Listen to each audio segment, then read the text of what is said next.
I'm back making our final Jurassic Park themed cocktail as we do our rewatch in anticipation for Jurassic World Rebirth.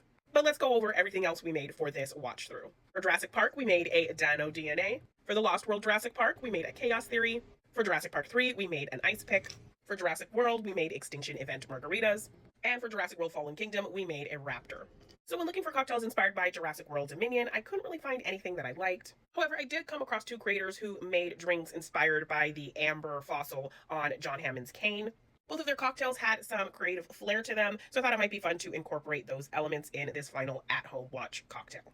One of them involves infusing one of the liquors with habanero, and the other actually used a ice mold to make something fun for the drink. So I thought I would incorporate those two elements, but the rest of the cocktail is of my own recipe. So let's see how this goes as I make something I'm going to call the Amber Fossil.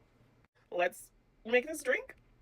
So there are quite a few ingredients for this, but it's the last cocktail, so we're going big. We have ginger beer, peach schnapps, pineapple juice, dark rum, light rum, Angostura bitters, orange bitters, one type of fruit roll-up, lime, a habanero, and yellow food coloring. You'll also need one of these circle ice molds. We start by cutting up our habanero, just making enough for 2 cocktails. I'm infusing 4 ounces peach schnapps with the habanero, so we're just gonna get that shaken up and put in the fridge. I wanna do this the day before.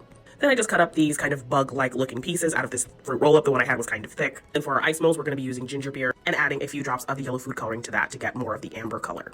So here is our yellow amber ginger beer. We're gonna place our little fruit roll-up bugs in the bottom of the mold and then fill them up with the ginger beer.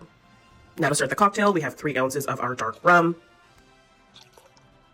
1.5 ounces of our white rum, 3 ounces of pineapple juice,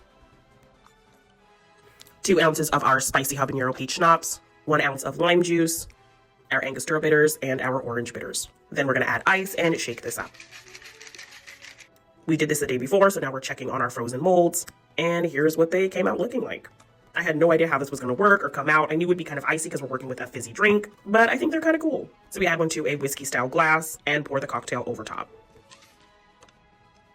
Then we just stir it up a little bit to kind of smooth out its shape and incorporate some of the ginger beer flavor. I did taste it here and it ended up being quite spicy because of the peach schnapps, so I did top it with some more fresh ginger beer.